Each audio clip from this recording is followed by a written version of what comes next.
Film diawali di sebuah desa di Tiongkok. Ada seorang gadis kecil yang sedang berlari dengan lincah mengejar seekor ayam yang lepas dari kandangnya. Saat mencoba menangkapnya, ia melompat melewati sebuah patung burung poenik di depan kuil desa. Namun tanpa sengaja, kakinya menyenggol patung itu hingga salah satu sayapnya patah. Ayam itu terus berlari dan terbang ke atap rumah. Gadis itu tetap mengejarnya tanpa memedulikan apapun. Dengan cepat, ia memanjat lalu melompat ke arah ayam. Ayam itu akhirnya terbang turun dan kembali masuk ke kandang, sementara gadis itu terpleset. Meski begitu, ia tetap bisa mendarat dengan selamat tanpa cedera. Warga yang melihat hal itu menatap sinis gadis tersebut karena di zaman itu hanya anak laki-laki lah yang diakui memiliki Qi. Buat yang atau Qi itu bisa dibilang adalah energi yang dianggap sebagai sumber kekuatan dan keberaniannya. Jadi di zaman itu, jika seorang anak perempuan itu menunjukkan Qi yang kuat, yaitu beresiko dianggap tidak wajar, dicemooh, dan bahkan diasingkannya. Gadis itu bernama Mulan. Di malam harinya, Mulan membantu adiknya mesir rambut. Dengan iseng, ia menakut-nakuti adiknya yang takut dengan laba-laba, yang membuat keduanya tertawa. Namun, tawa itu terhenti saat tanpa sengaja mereka mendengar percakapan orang tua mereka. Ibunya khawatir akan masa depan Mulan. Jika Mulan seperti itu terus, tidak ada laki-laki yang mau menikah dengannya. Di luar rumah, sang ayah melihat Mulan yang sedang berusaha memperbaiki patung burung poenik yang dirusaknya tadi. Baginya, burung itu bukan sekedar patung, tetapi simbol leluhur yang dipercaya selalu melindungi keluarga mereka. Konon, burung poenik adalah makhluk yang bisa bangkit kembali dari api. Dengan lembut, ayahnya mendekati Mulan. Ia tahu putrinya berbeda. Ia memiliki kekuatan yang tidak dimiliki anak perempuan lainnya. Ia menjelaskan bahwa Qi Mulan terlalu kuat dan akan sulit diterima oleh masyarakat. Demi kebaikannya, ia harus menyembunyikan bakatnya agar tidak menjadi bahan gunjingan. Sementara itu di tempat lain, seorang pedagang tengah menuntun beberapa untanya menuju kota. Dalam perjalanannya, tiba-tiba seorang wanita misterius muncul dari balik bayangan.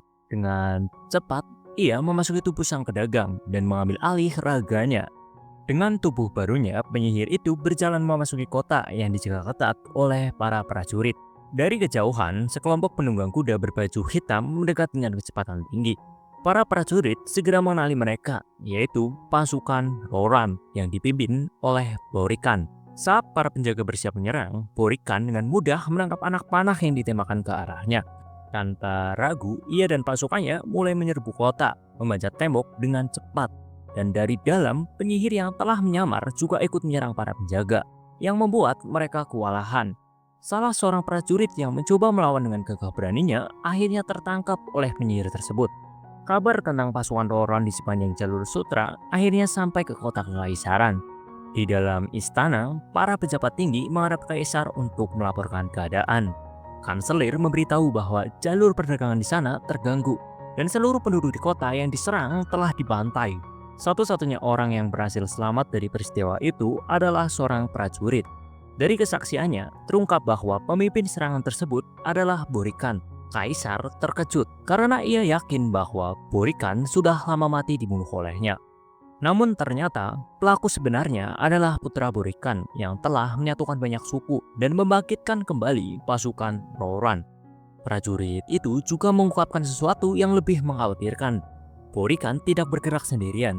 Ia dibantu oleh seorang penyihir berkekuatan luar biasa yang memainkan peran penting dalam kemenangan mereka. Mendengar laporan itu, Kaisar segera mengeluarkan titah. Ia memerintahkan pembentukan pasukan besar yang terdiri dari satu pria dari setiap keluarga untuk menghadapi pasukan Roran serta penyihir mereka. Namun, begitu prajurit itu meninggalkan istana, tubuhnya tiba-tiba berubah. Ia bukan prajurit biasa. Ia adalah seorang penyihir yang selama ini sedang menyamar. Dalam sekejap, ia bertransformasi menjadi seekor burung elang dan terbang menjauh. Setibanya di markas pasukan Roran, penyihir itu segera melaporkan hasil misinya kepada Borikan. Namun ketika Borikan menyebutnya sebagai penyihir, ia langsung marah. Ia mengatakan kalau dirinya bukanlah seorang penyihir. Ia berkata kalau dirinya adalah seorang ksatria. Borikan hanya tersenyum dan mengingatkan bahwa mereka sedang membangun dunia di mana kekuatan penyihir seperti dirinya akan diterima dan dihormati. Namun untuk mewujudkan itu mereka harus bekerja sama. Dan tanpa Borikan, penyihir itu tidak akan bisa mencapai tujuannya. Sementara itu, Mulan telah tumbuh menjadi seorang gadis yang cantik dan penuh semangat. Suatu hari, ia berkuda mengelilingi desa. Namun sesampainya di rumah, ibunya menyampaikan sebuah kabar yang mengejutkan. Mencari jodoh telah menemukan calon suami untuknya. Mulan terdiam, tidak percaya dengan apa yang baru saja didengarnya. Ayahnya menegaskan bahwa ini adalah keputusan terbaik bagi keluarga mereka. Meski hatinya terasa berat, Mulan tetap menghormati keputusan orang tuanya. Pada hari yang telah ditentukan, ibunya meriasnya dengan penuh kebanggaan. Wajah Mulan dipoles dengan riasan yang anggun, sementara rambutnya ditata dengan sempurna. Saat melihat putrinya yang sudah siap menjalani proses pencarian jodoh, sang ayah tersenyum dengan bangga. Di tempat pencarian jodoh, Mulan berusaha menampilkan sosok yang anggun di hadapan calon mertuanya. Ia mencoba mengikuti semua aturan yang telah diajarkan. Namun di tengah prosesi tersebut, sesuatu yang tidak terduga terjadi. Seekor laba-laba tiba-tiba muncul di dekat adiknya. Mulan dengan cepat menangkap laba-laba menggunakan teko miliknya. Namun pencari jodoh menjadi marah karena teko itu dipindahkan tanpa seizinnya. Ia memerintahkan Mulan untuk segera mengembalikannya ke tempat semula. Saat Mulan mengangkat teko, laba-laba itu tiba-tiba melompat ke arah mencari jodoh. Mulan secara refleks mencoba menahan semua peralatan yang hampir jatuh. Namun keseimbangannya goyah dan akhirnya semua terlepas dari tangannya. Suara pecahannya terdengar di seluruh ruangan. Pertemuan perjodohan pun berakhir dengan kegagalan. Dengan nada sinis, pencari jodoh menyalahkan keluarga Hua, mengatakan bahwa mereka telah gagal mendidik Mulan dengan baik. Tak lama setelah insiden itu, utusan kerajaan tiba di desa untuk menyampaikan titah kaisar. Setiap keluarga diharuskan mengirimkan satu pria untuk bertempur melawan penjajah dari utara. Satu persatu nama keluarga dipanggil hingga tiba giliran keluarga Hua. Ayah Mulan sebagai satu-satunya pria di keluarga tidak punya pilihan lain selain maju. Namun ketika ia hendak mengambil surat perintah, tubuhnya tiba-tiba kehilangan keseimbangan dan terjatuh. Meski begitu, dengan penuh tekad, ia segera bangkit kembali, menahan rasa sakitnya dan tetap melangkah dengan tegap. Saat sedang makan siang, ibunya mengingatkan bahwa sang ayah telah banyak berkorban dalam perang sebelumnya. Namun ayah Mulan tetap teguh pada keputusannya. Sebagai kepala keluarga, ia merasa bahwa sudah menjadi tugasnya untuk membawa kehormatan keluarga di medan perang. Di malam harinya, Mulan turun ke ruang bawah tanah dan melihat ayahnya yang sedang mempersiapkan peralatan perang. Suasana begitu hening hingga akhirnya sang ayah bercerita bahwa burung poenik pernah menemannya dalam perang terdahulu. Dalam hatinya, Mulan membayangkan seandainya ia adalah seorang putra, ayahnya tidak perlu pergi berperang. Namun ia tak mengungkapkan pikirannya. Sang ayah pun berpamitan untuk beristirahat karena esok pagi harus berangkat. Setelah ayahnya pergi, Mulan membuka pedangnya dan melihat 3 kata yang terukir di sana, yaitu setia, berani, dan jujur. Dengan tekad yang sudah bulat, Mulan berdoa di dalam kuil keluarga. Kini ia telah berpakaian seperti seorang pria dan siap untuk menggantikan ayahnya. Saat pagi tiba, ayahnya terkejut melihat perlengkapan perangnya telah menghilang. Namun saat ia menemukan jepit rambut Mulan yang tertinggal di sana, ia segera menyadari apa yang terjadi. Ayah Mulan kemudian berdoa dan memohon kepada para leluhur untuk melindungi putrinya. Ayah Mulan juga berdoa kepada Poenik, memohon agar burung suci itu menjaga putrinya dalam perjalanan. Di malam harinya, Mulan berhenti di sebuah bukit untuk beristirahat. Keesokan paginya, seekor burung Poenik muncul di hadapannya. Burung itu terbang di depan Mulan, seolah-olah menentunya ke tempat tujuan. Mulan mengikuti tanpa ragu hingga akhirnya tiba di perkemahan pelatihan para prajurit. Di sana, ia mulai berbaur dengan para pria. Saat berbaris, seorang prajurit menabraknya hingga terjatuh. Pria itu adalah Hong Wei, yang langsung mengejeknya dengan sebutan pria kecil. Dengan kesal, Mulan segera bangkit dan mencabut pedangnya. Namun sebelum pertengkaran pecah, Komandan Tung datang untuk melereng mereka. Komandan Tung muncul dan menegaskan bahwa perkelahian tidak diperbolehkan di tempat itu. Mulan menjawab dengan menggunakan nama samaran, yaitu Hua Chun. Di malam harinya, Mulan terkejut saat masuk ke dalam tenda. Ia melihat para prajurit melepas baju mereka dengan santainya, sesuatu yang membuatnya sangat canggung. Tiba-tiba Sersan Qiang masuk dan meminta sukarelawan untuk berjaga malam. Mulan segera mengajukan diri, berharap bisa menghindari situasi yang membuatnya tidak nyaman. Saat kembali ke tendanya, ia melepas baju perang dan berusaha beristirahat. Namun rasa rindu kepada keluarganya begitu kuat. Ia teringat wajah ayah dan ibunya, bertanya-tanya apakah mereka baik-baik saja. Di pagi harinya, Sersan Kyang mengumumkan peraturan penting. Siapapun yang mencuri, berkhianat, atau membawa wanita ke dalam camp akan dihukum mati. Jika ketahuan tidak jujur, mereka akan diusir. Hari-hari Mulan dipenuhi dengan latihan berat. Ia berlatih menggunakan pedang, memanah dari kejauhan, dan membawa ember ke atas bukit sebagai bagian dari pelatihan ketahanan. Setiap pagi, ia harus bangun lebih awal untuk menekan pakaian pelapis agar tetap terlihat seperti pria. Suatu hari, seorang prajurit ketahuan curang dalam latihan. Sersan Kyang yang melihat kejadian itu langsung mengusirnya dari camp. Saat sedang latihan tombak, Hong Yi sengaja menjatuhkan tombak Mulan. Ia mencoba menguji kemampuan Mulan. Mulan yang kesal langsung melawannya.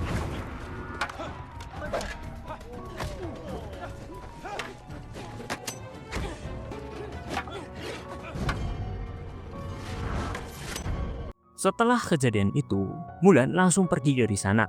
Beberapa teman Mulan datang ke tendanya setelah latihan. Mereka memuji kemampuannya yang luar biasa dalam bertarung. Namun saat semakin dekat, mereka menyadari ada bau yang tidak sedap. Baru saat itu mereka sadar bahwa sejak bergabung dengan pasukan, Mulan belum pernah mandi. Di malam harinya, Mulan pergi ke sungai secara diam-diam. Ia merendam tubuhnya di air yang dingin, menikmati kesegaran yang sudah lama tidak dirasakannya. Namun tanpa ia sadari, Hong Yi datang ke tempat itu. Ia tidak menunjukkan sikap permusuhan seperti sebelumnya. Kali ini ia berbicara dengan nada yang lebih tenang. Sejak awal mereka sering berselisih dan kini ia ingin memperbaiki keadaan. Ia mengakui kesalahannya dan mencoba menjalin hubungannya yang lebih baik. Mulan tetap menjaga jarak. Baginya mereka bukanlah teman. Namun Hong Yi tidak tersinggung. Ia mengingatkan bahwa mereka adalah rekan satu pasukan yang memiliki tujuan yang sama. Saat ini, Mulan mungkin bisa menolak keberadaannya. Tetapi ketika perang tiba, ia berharap Mulan tidak berpaling dari rekan-rekannya di medan pertempuran. Sementara itu, di markas pasukan Loran, Borikan menyambut kedatangan para pemimpin dari 12 suku yang telah bersatu. Mereka datang untuk mendengar rencana besar yang telah disusun Borikan.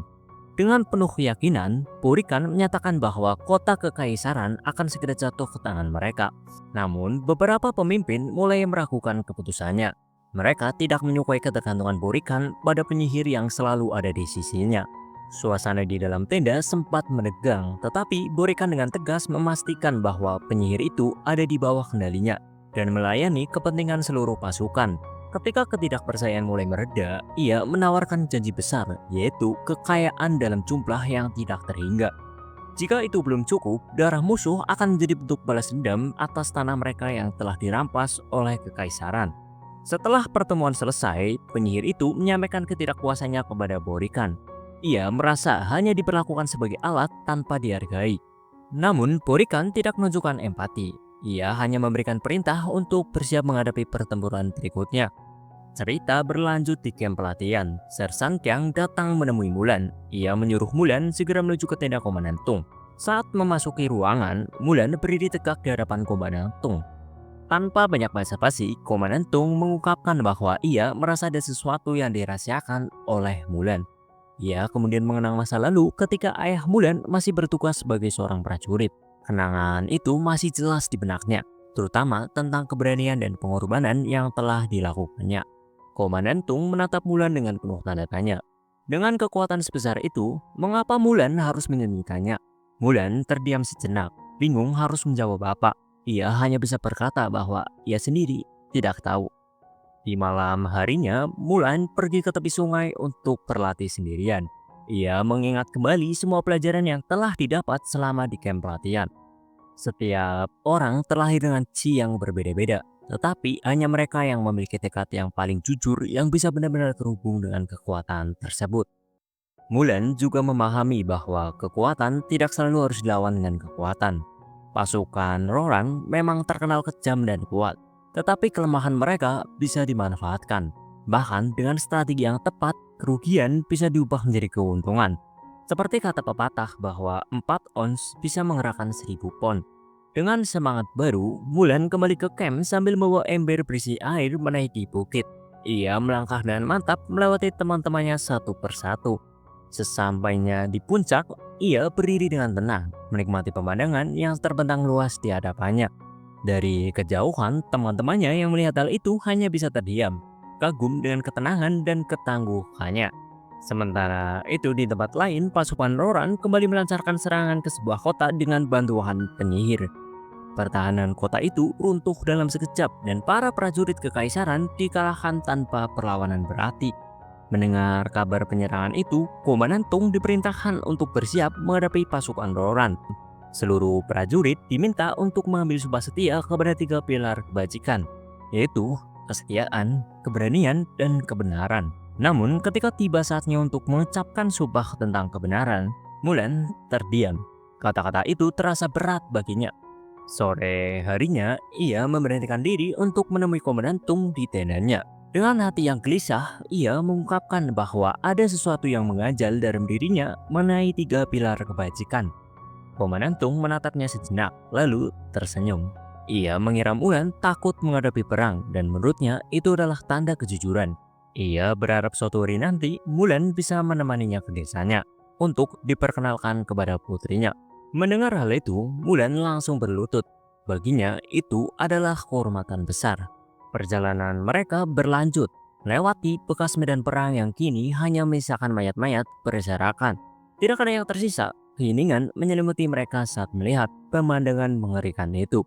Begitu tiba di benteng yang harus mereka lindungi, mereka disambut oleh pasukan penjaga yang sudah siap siaga. Di malam harinya, seorang prajurit mengintai kembali ke benteng dengan nafas terengah-engah. Ia membawa kabar buruk kalau pasukan Roran dalam jumlah besar sudah berada di dekat mereka. Komandan Tung segera mengambil keputusan. Mereka tidak akan menunggu serangan datang, tetapi akan bergerak lebih dulu saat subuh. Untuk membakar semangat rekan-rekannya, Mulan berkata dengan penuh keyakinan. Ia berkata kalau kita semua akan tetap hidup, karena dirinya akan melindungi kalian, dan kita akan bertempur bersama, saling melindungi satu sama lain. Kata-katanya memberikan keberanian kepada para prajurit yang mulai merasa takut menghadapi pertempuran besar. Saat fajar menyingsing, pasukan Roran mulai bergerak menuju benteng. Namun langkah mereka terhenti sejenak ketika melihat pasukan kekaisaran sudah bersiap-siap menyambut mereka. Gorikan, pemimpin pasukan Roran, hanya tersenyum sinis. Tanpa ragu, ia memberi perintah untuk terus maju dan serang mereka. Pemanah kekaisaran segera mengambil posisi. Begitu pasukan Roran semakin mendekat, rentetan panah meluncur ke arah mereka. Di tengah kekacauan itu, Gorikan memisahkan diri dari pasukan utama dan bergerak ke arah belakang. Komandan Tung yang menyadari pergerakan itu langsung memerintahkan pasukan sayap kiri untuk mengejarnya. Tanpa disangka, Mulan termasuk dalam pasukan tersebut. Pasukan Roran yang melarikan diri menembakkan panah ke arah mengejar mereka. Dengan kecepatan dan kelincahannya, Mulan berhasil menghindari semua serangan. Namun di tengah kecepatan pertempuran, Mulan merasa ragu. Haruskah ia tetap mengejar pasukan Roran yang melarikan diri atau ia harus kembali dan membantu pasukan utama? Setelah memikirkannya, Mulan memutuskan untuk terus mengejar. Sesampainya di sebuah tempat yang diselimuti gas tebal, Mulan tiba-tiba diserang oleh seorang penyihir. Penyihir itu menatapnya tajam dan bertanya tentang identitas Mulan. Tanpa ragu, Mulan menjawab kalau dia adalah Hua Jun, seorang prajurit kekaisaran. Mulan segera menyerang dan berhasil melukai tangan penyihir itu. Namun, dengan sekali gerakan sihir, pedang Mulan terlempar jauh. Penyihir itu kembali menatapnya, seolah mencari kebenaran dalam dirinya. Ia menyuruh Mulan mengatakan lagi siapa dirinya. Mulan tetap bersikeras dan berkata kalau ia adalah Hua Jun. Merasa dibohongi, penyihir itu menyerang Mulan dengan kekuatannya, membuatnya terpental ke belakang dan jatuh pingsan. Sementara itu di medan perang, rekan-rekan Mulan sedang berjuang menghadapi pasukan Roran. Saat Mulan akhirnya sadar, ia menyadari bahwa serangan sihir tadi tidak menembus pakaian pelapis yang ia kenakan. Saat matanya tertuju pada pedangnya, ia melihat tulisan kebenaran di pedangnya. Momen itu menyadarkannya, ia harus menerima siapa dirinya yang sebenarnya. Dengan tekad baru, Mulan segera menaiki kudanya dan ia melepaskan baju perang dan ikat rambutnya. Membiarkan dirinya bertarung sebagai dirinya sendiri, yaitu Mulan, bukan Hua Jun. Begitu tiba di medan perang, ia langsung menyerang banyak prajurit musuh seorang diri. Gerakannya begitu cepat dan mematikan, hingga pasukan Roran mulai panik. Prajurit Roran dengan ketakutan menganggap kalau Mulan ialah penyihir, sebelum akhirnya melarikan diri. Namun di langit, penyihir yang sejak tadi mengawasi pertempuran berubah menjadi ribuan kelelawar hitam. Dengan kecepatan luar biasa, makhluk-makhluk itu melesat turun, menyerang para prajurit kekaisaran. Komandan Tung segera memerintahkan pasukannya untuk membentuk formasi bertahan. Namun belum sempat mereka memperkuat pertahanan, pasukan Roran muncul dengan membawa alat pelontar batu raksasa. Dalam sekejap, bola api meluncur deras ke arah mereka, menghantam perisai dan membakar segala yang ada di sekitarnya. Formasi pertahanan yang sudah dibangun dengan susah payah hancur berantakan, membuat para prajurit tercerai-berai. Di tengah kekacauan itu, Mulan melihat ke atas dan menyadari ada gunung bersalju yang menjulang di belakang medan pertempuran. Sebuah ide muncul di benaknya. Tanpa ragu, ia segera bergerak menuju ke sana mencari posisi strategis untuk menyerang, bersembunyi di balik bebatuan. Ia membidik dengan panahnya dan melepaskan tembakan ke arah musuh. Pasukan Roran yang marah segera membalas serangan dengan melemparkan bola api ke arah Mulan. Salah satu bola api yang melesat justru menghantam lapisan salju di atas gunung, menyebabkan guncangan besar. Dalam hitungan detik, salju mulai longsor dan meluncur deras ke bawah. Mulan segera menarik tali kendali kudanya dan bergegas melarikan diri sebelum terlambat. Sementara itu, pasukan Roran yang masih berada di bawah tidak sempat menghindar, dan dalam sekejap tertelan oleh longsoran salju yang dahsyat. Di sisi lain, Hongwi melihat salah satu rekannya terjebak dalam lubang, dan tanpa berpikir panjang segera berusaha menolongnya. Namun, ia tidak sempat menyelamatkan diri saat arus salju yang deras menghantamnya. Tubuhnya terseret tanpa bisa melawan. Melihat itu, Mulan segera bertindak. Dengan sigap, ia menerjang derasnya arus salju dan menarik Hongwi sebelum tenggelam lebih dalam. Setelah memastikan rekannya masih bernafas, ia pun merasa lega dan segera pergi dari sana. Ketika longsoran akhirnya mereda, Komandan Tung segera menginstruksikan pasukannya untuk mencari prajurit yang masih selamat. Semua orang mulai mencari satu sama lain, termasuk mencari Hua Jun. Namun ketika akhirnya mereka menemukannya, sosok yang mereka lihat bukan lagi seorang prajurit laki-laki. Mulan berdiri di sana tanpa baju perangnya, menampakkan dirinya sebagai seorang wanita. Ia dengan jujur mengakui bahwa dirinya bukanlah Hua Jun, melainkan Mulan.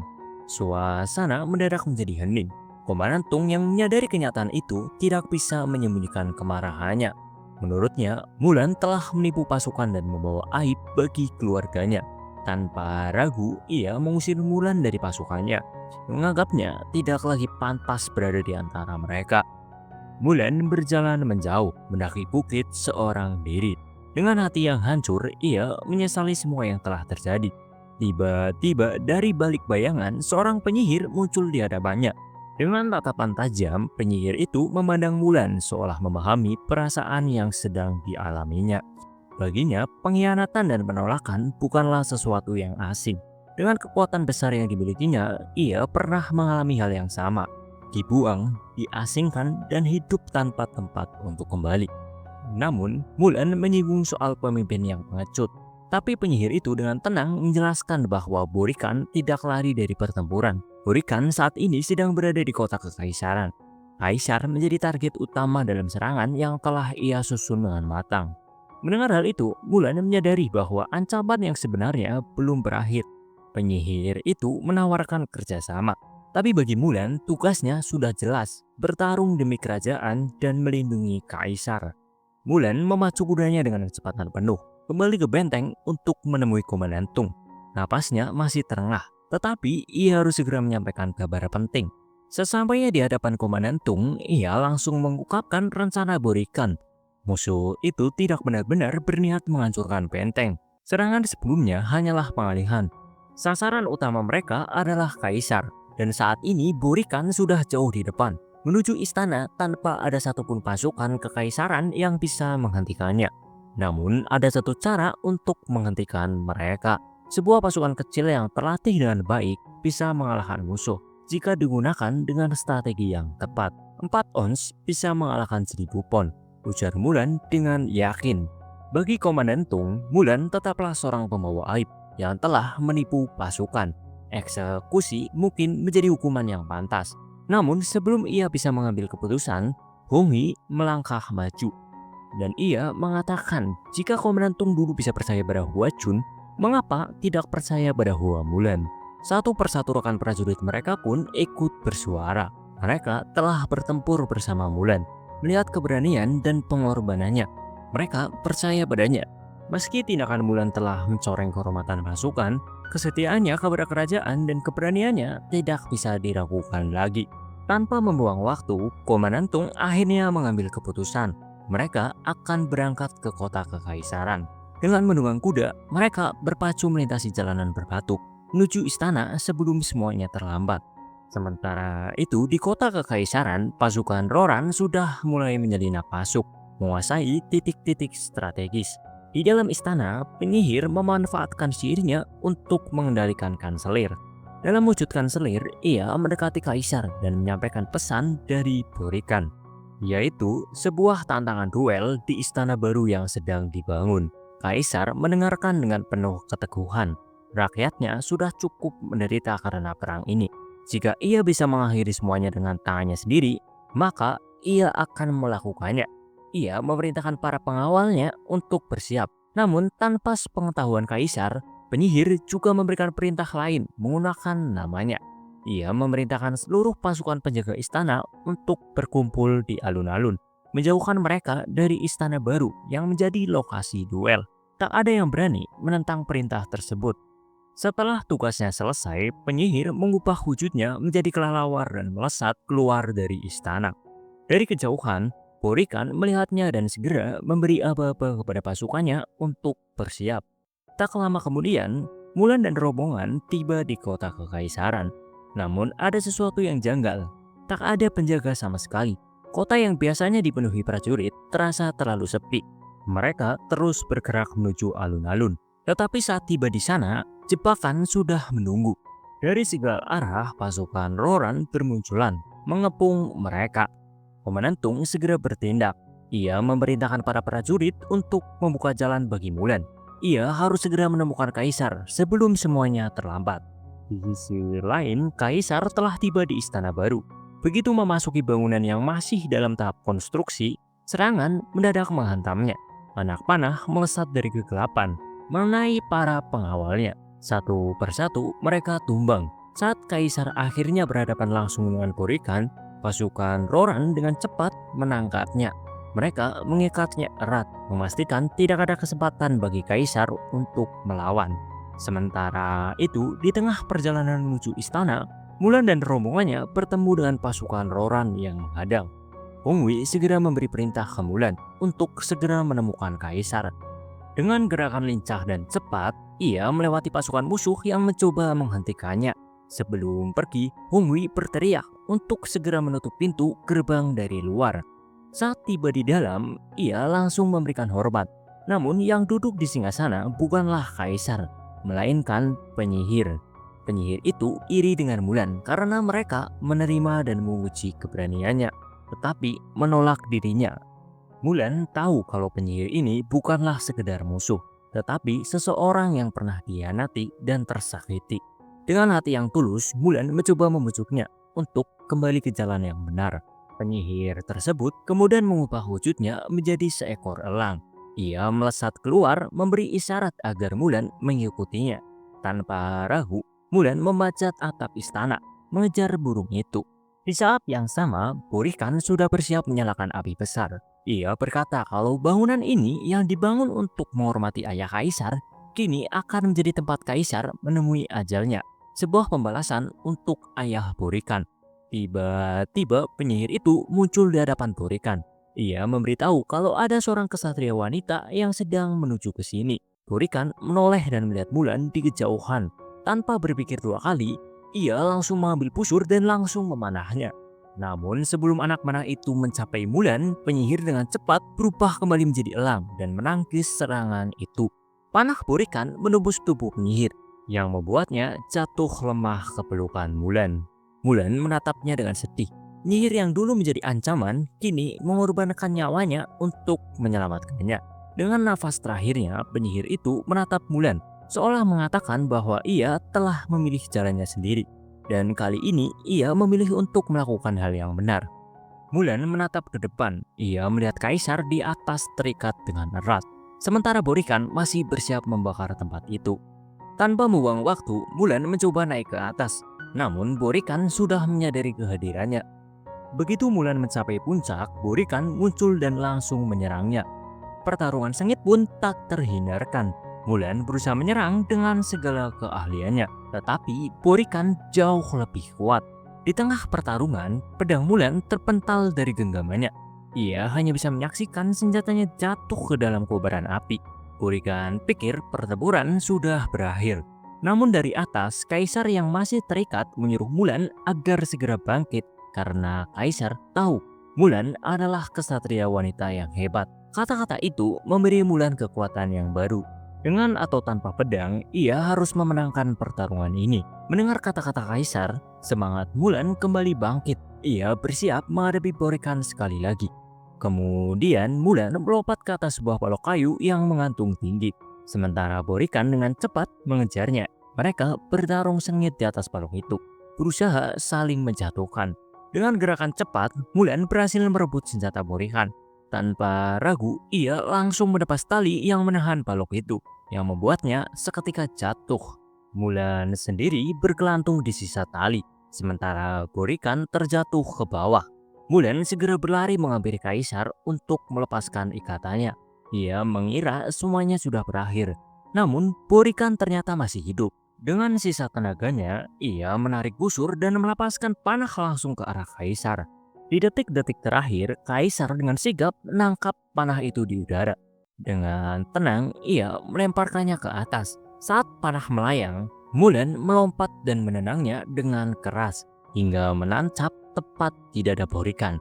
Borikan pun mati seketika. Di sisi lain, Hongwi dan para prajurit berhasil mengalahkan seluruh pasukan Roran. Mereka kini benar-benar menang. Di hadapan kaisar, Mulan berlutut sebagai tanda hormat. Kaisar tersenyum, menyadari bahwa Mulan telah menyelamatkan tahta dan seluruh negeri. Di malam harinya, sebuah perayaan besar diadakan. Semua orang bersuka cita menyambut keberhasilan Mulan. Di tengah pesta, kaisar mendekati Mulan dan berkata kalau ia berutang nyawa padanya. Sebagai bentuk penghargaan, kaisar menawarkan Mulan sebuah posisi terhormat, yaitu menjadi kesatria pengawal kaisar. Mulan merasa terhormat dengan tawaran itu, tetapi ia menunduk dan berkata kalau dirinya telah meninggalkan rumah dalam gelapnya malam. Dirinya telah mengkhianati kepercayaan keluarganya dan harus pulang dan menebus kesalahan itu. Kaisar mengangguk dengan bijak. Ia pun mengizinkan Mulan kembali ke desanya. Keesokan paginya, Hongwi datang untuk mengantar Mulan pergi. Saat mereka berdiri berhadapan, Hongwi merasa belum sempat mengucapkan salam perpisahan. Ia kemudian mengulurkan tangannya. Mulan dengan tersipu malu menyentuh tangan Hongwi. Tanpa banyak kata, ia kemudian berbalik dan pergi meninggalkannya. Sesampainya di desa, Mulan langsung disambut oleh adiknya. Dengan wajah ceria, adiknya berkata kalau dirinya sudah menemukan jodohnya. Ibunya juga datang dan langsung memeluk Mulan dengan penuh kebahagiaan. Saat bertemu dengan ayahnya, ia langsung meminta maaf ke ayahnya karena dirinya telah menghilangkan pedang miliknya. Namun sang ayah tersenyum dan berkata kalau pedang bukanlah yang paling berarti baginya, namun yang berarti baginya adalah putrinya. Tiba-tiba, Komandan Tung dan para prajurit datang ke rumah mereka. Mereka membawa sebuah kotak yang berisi hadiah dari kaisar. Komandan Tung menyerahkan pedang kehormatan kepada Mulan sebagai penghargaan atas keberaniannya. Kaisar menghadiahi pedang ini. Pedang ini memiliki 3 pilar kebajikan yang tertulis di atasnya. Namun kini ada satu kata tambahan, yaitu pengabdian kepada keluarga. Komandan Tung meminta agar Mulan mempertimbangkan kembali tawarannya untuk menjadi kesatria pengawal. Saat Mulan menatap pedang itu dengan penuh makna, burung poinik yang pernah mengawalnya kembali muncul di langit.